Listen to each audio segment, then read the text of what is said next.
So 67 years of independence politically, but economically, can we say same? Is it the kind of Ghana you want after 67 years of independence? You can join us with your comments, with your contribution via our social media handles. But let's explore the issue. 67 years of political independence, whether we've made any headway in terms of our economic growth and being really independent. Dr. Sekou Nkrumah is the last son of Ghana's first president, Dr. Kwame Nkrumah, and he joins me from his base in Arizona in the United States of America. Sekou, it's good to have you here on the Pulse. For having me. Right, and I guess it is safe to say happy birthday as we celebrate 67 years of independence in Ghana. Yeah, happy birthday for Ghana. Yeah.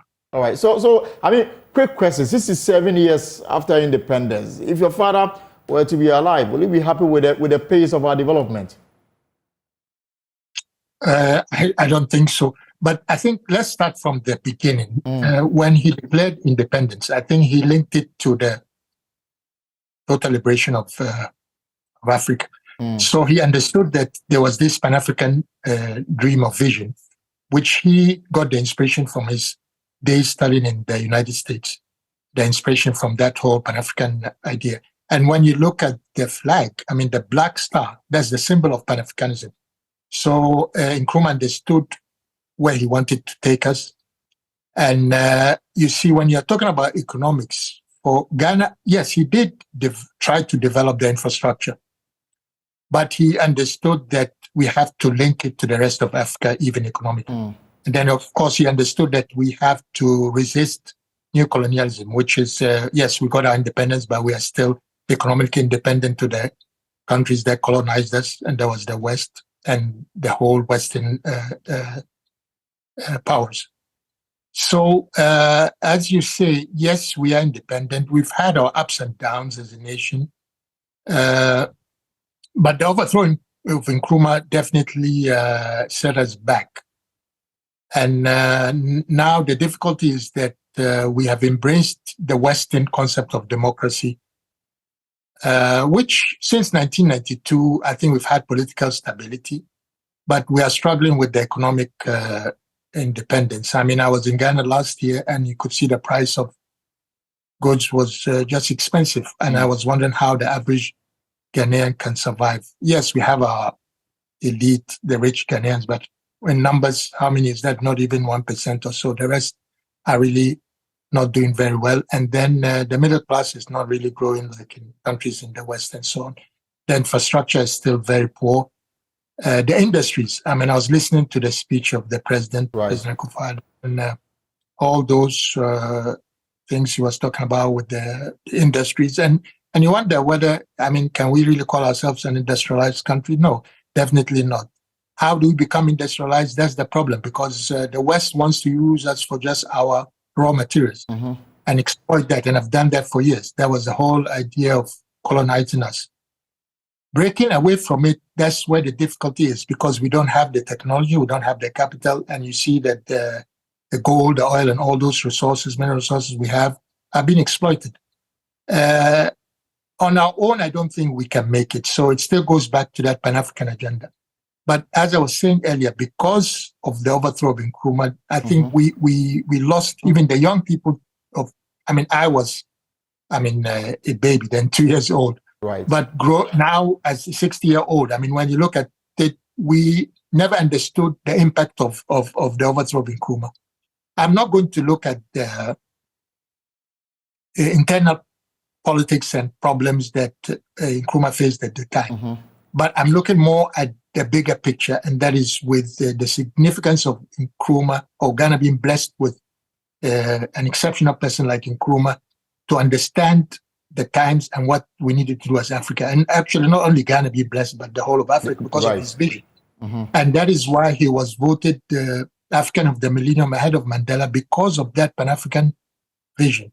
So the point is that how do we go back to embrace that vision in today's times? As I was saying earlier, we embraced the Western concept of democracy.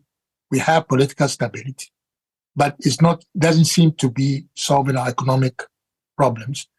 So I think we need to go back and try to get inspiration from that era and then find ways of developing a vision. So the leaders of today, as I was telling you, I'm 60 years old. Right. So I would call myself a young person, but there are people behind us. So right. Those in the 30s and 40s, I think they need now to look at inspiration from that era and great leaders we had in the past, but try to develop a vision for us. I think what is lacking in Ghana and the leadership in Ghana today is that we don't have a vision. We have political structures, we have political parties that are fairly strong. The dominant MPP and NDC. Okay. But they are unable to produce leadership that and has a vision to really push this country forward. Right. So what we have is that parties with big support, but unfortunately they are not able to serve the interests of the country, and they end up engulfed in corruption and so on. Corruption that, if we go back to the Champagne era, that brought Rawlings into the political scene and the whole era of the revolutionary era that we've had. But what is interesting is that after all these years of 10 years of revolution, we still went back to the corruption, and it's even, I think, much more now than it used to be during the Champagne era. And of course, corruption started even from the First Republic and so on. All right. We'll have time to talk about the vision, but again, let me ask you, 67 years after independence, we are still exporting gold, cocoa in their raw state. Even today, as we celebrate 67 years, the talk of adding value to our bauxite deposit and all that. Haven't we taken so much time in laying the foundation for economic take-up? And what appears to be the problem as far as you are concerned?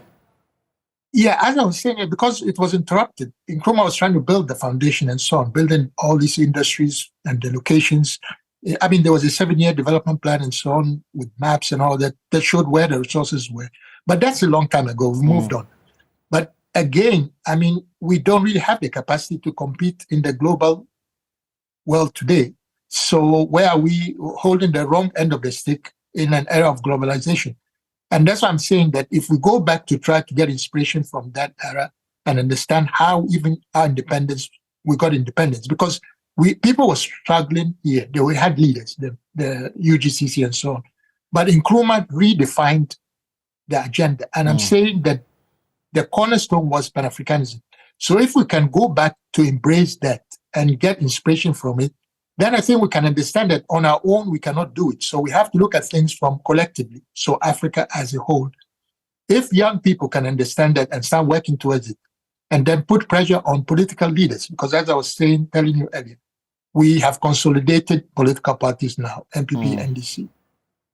But we need the leadership within those parties that can redefine the vision that we need to move Ghana forward. And I'm saying we have to link it to the other African countries, neighbors, and so on. So philosophers already had the idea of that, okay, we can do it regionally. So we start with West Africa or East Africa, and each of them working on together, and then before we can embrace the whole of Africa and so on. So there could be many ways to get to one, but the idea is that I think Pan-Africanism is the way forward. But how do we get inspiration? Because a lot of people don't even understand it. A lot of Ghanaians, I was telling you, they don't even know the meaning of that black star. People have heard people trying to link it to things that are not true. It is the symbol of Pan-Africanism. So we should know that that is what Ghana represents. That's the way forward. But how do we embrace it now in this much more I was going to ask you whether the issue is about quality leadership or lack of vision thereof, or combination of both? Both. Because if you have the vision, then that's leadership. That's why I was saying what made Nkrumah ahead of his contemporaries was because he had a vision. The rest did not really have a vision. They just wanted to embrace what the British or colonial masters were and just wanted power to be transferred to them. But Nkrumah understood that there was a bigger picture for the African and the black man. And it's inspiring, yes, but today we are unable to put that vision in perspective and to meet today's challenges. And we can't always be looking back and saying, we had this vision, we had a great African once upon a time. I think we need to now start developing the leadership that we need to propel us forward. And it's with us, but it's a question of we have to have the humility, we have to have the unity too. One thing I would say Ghana has been blessed with is that although we have competition, political competition, I think we didn't really take it to the extreme. So I'll give you a very interesting example. When I was a young person then, when I returned to Ghana from exile in 75, 76, I used to go to the sports, Accra Sports Stadium to watch soccer. Then I had the privilege of being in the VIP section. And I used to meet, before meeting him, General Nkrumah. And I made a conscious effort to go and greet him anytime I saw him there. Right. Which that spirit, I think we grew up in it as Ghanaians. That we still, whatever the differences in the past or the present, we embrace each other, which I think is very positive. And I think as Ghanaians, we should be proud of it. But beyond that, I think we need to search for, although we can have differences, but at the end of the day, we need to have a vision that can bring us all together, unite us, difference of, tribalism, there are a bit of political tribalism here and there, but still, the unity of us as Ghanaians has to be. Forward. Let me recollect some of the sayings of your late father when he said that the African is capable of managing his or her own affairs. Now, tracing back to 67 years after, in the fact that, for example, we are still even under an IMF program. We've been there 17 times. That statement and the reality of today, was it premature, or the fact that we've not taken our destiny into our own hands? And what can we do going forward, especially? Oh, there are Ghanaians outside Ghana who are doing very well, professionally and so on. So, yes, the African is capable of anything. But the point is that the system back home, because that's what I'm saying, we have to understand why we are in this position. We are in this position because we were colonized, and then the neocolonialism, what Nkrumah talked about. So there's still that pressure from outside to exploit our resources. And once you look at it, they have the capital, the technology and all that. Of course, it's very difficult to resist them. But I'm saying that individually, it's more difficult. If we do it collectively, we can have a path to victory. But the point is that we have to understand what Pan-Africanism represents or means today, because it's not Pan-Africanism. I'm wearing African like kente, or I'm wearing smoke and so on. Right. No, Pan-Africanism goes beyond that. It's what is in your mind and head. So we need to understand what Pan-Africanism is and how we can relate it to our development. I think if we do that, we will be able to make headway. I mean, you're talking about industrialization and all that. Yeah, this thing comes with money, capital, and all that. So the point is that there are resources out there.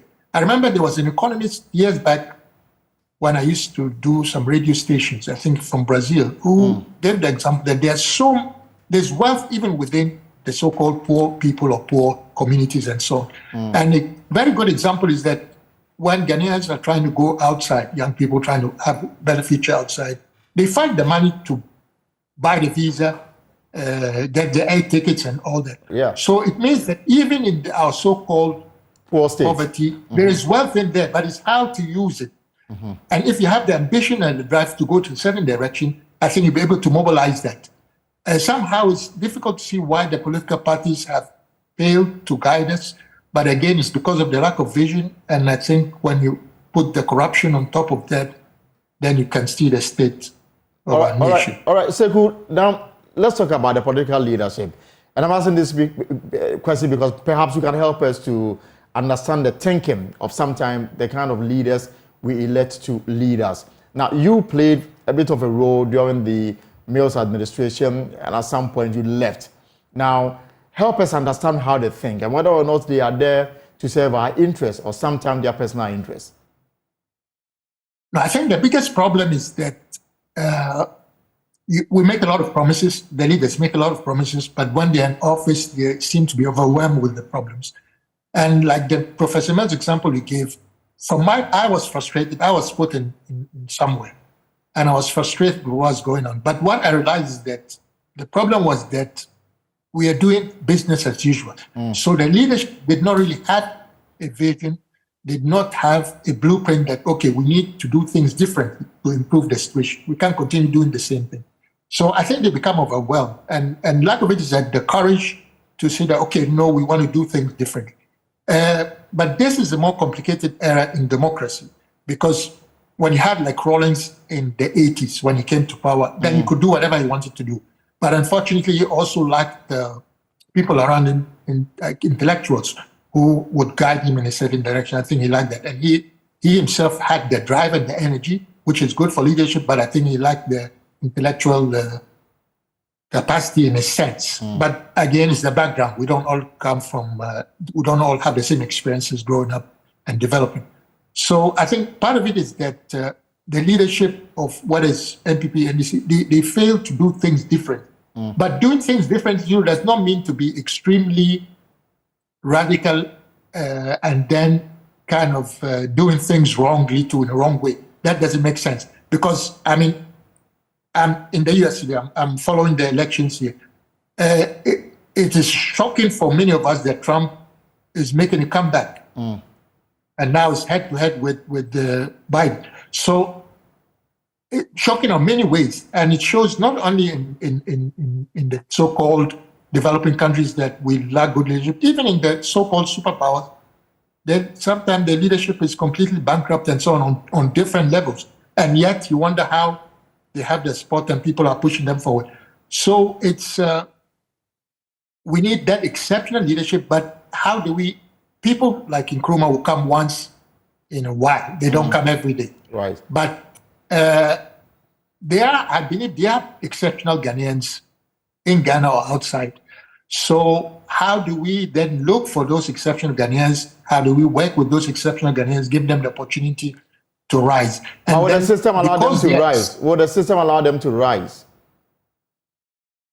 Well, we don't have a choice now because we are not making much progress. We are going around in circles and pretending to be serving the country. I mean, these political leaders. So there must be a radical change. I mean, there are a lot of people outside even politics. I mean, on social media, people complaining, coming up, academics or intellectuals who come up with all kinds of reasons why Ghana is not doing well and so on. But then where are they on the political scene?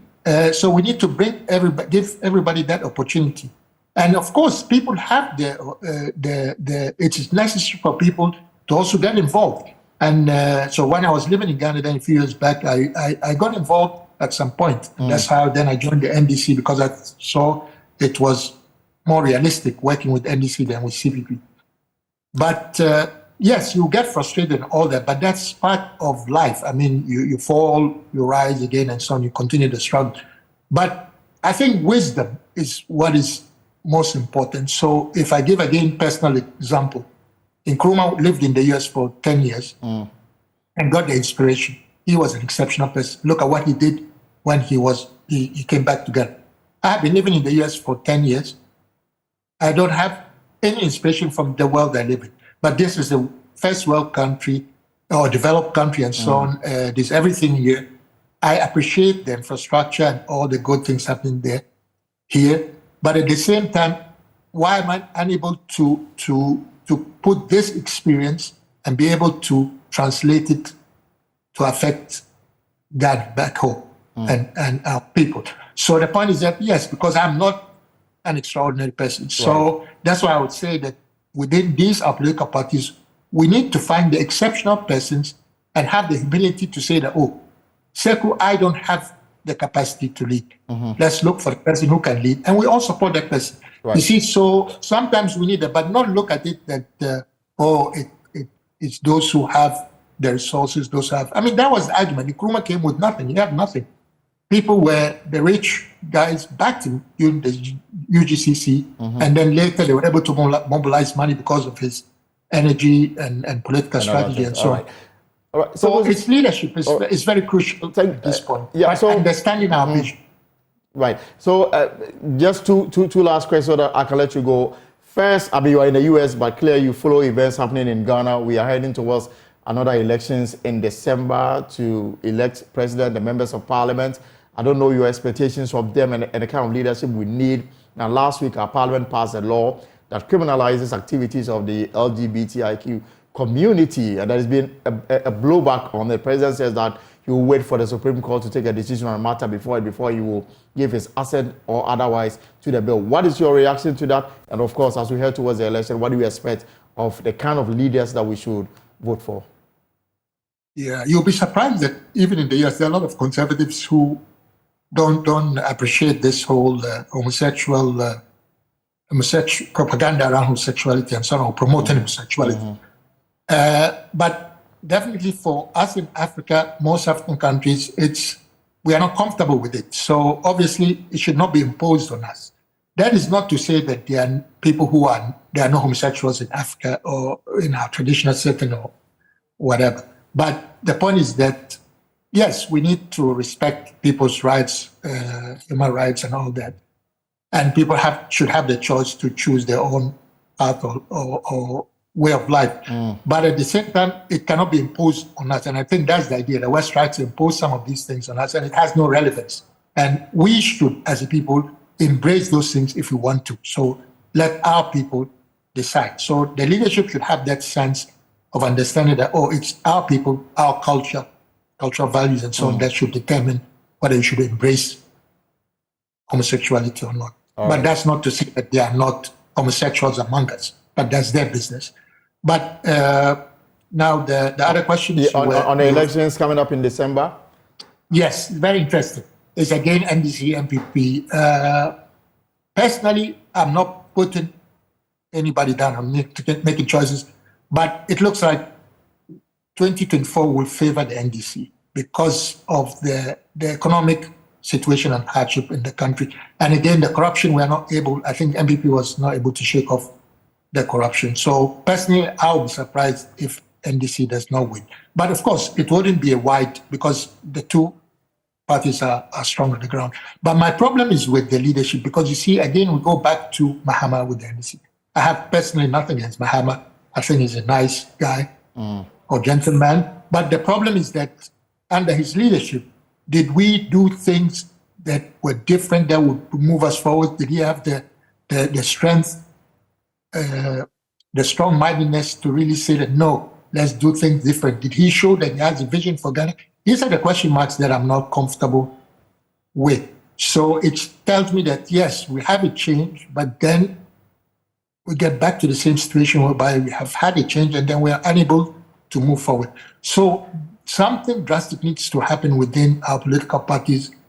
But I think, so the young people, they need to rise, but they have to have a vision before. Right. You see, you can't rise without and any vision. challenge the old guard or the establishment without having a vision to move it forward. And we'll go back to the example of Nkrumah. He had the Pan-African vision. So he knew what to do and how to move. Yes, he made his mistakes. Yes, could have taken us to different directions and so on, which people are today as well, with the collapse of communism and so on. People are not finding it difficult to embrace or give credit to socialism. But that is the duty of now, or responsibility of the young people to repackage some of these ideas. So yes, even in the US, capitalist state and all that, but then there are a lot of socialists. There's a lot of socialist interventions that they have to take care of the people and the poor people, and they can't just leave them on their own. Yes, you have the rich people who are making the money, developing the country, controlling the political parties like we have home. But at the same time, somebody has to also care for the people who are less privileged, to give them a better education. So you see, like here, there are a lot of public schools that push the government invested, although it's a capitalist or state, but then it invests a lot in public education. Why? Because it needs to push the people up. So look at our public education in Ghana is very poor. Right. The infrastructure and so on. So we need to have leadership that can understand our challenges and try and create a vision that can also inspire us and make all of us want to be part of that vision. You see, that's also, again, good leadership, where people see your leadership, your wisdom, where you want to take us and want to be part of it. Okay. Thank you very much, Dr. Sekou Nkrumah, for your time this afternoon, and regards to your family in Arizona. All right, Dr. Sekou Nkrumah sharing his thoughts as Ghana celebrates 67 years of independence. Now, away from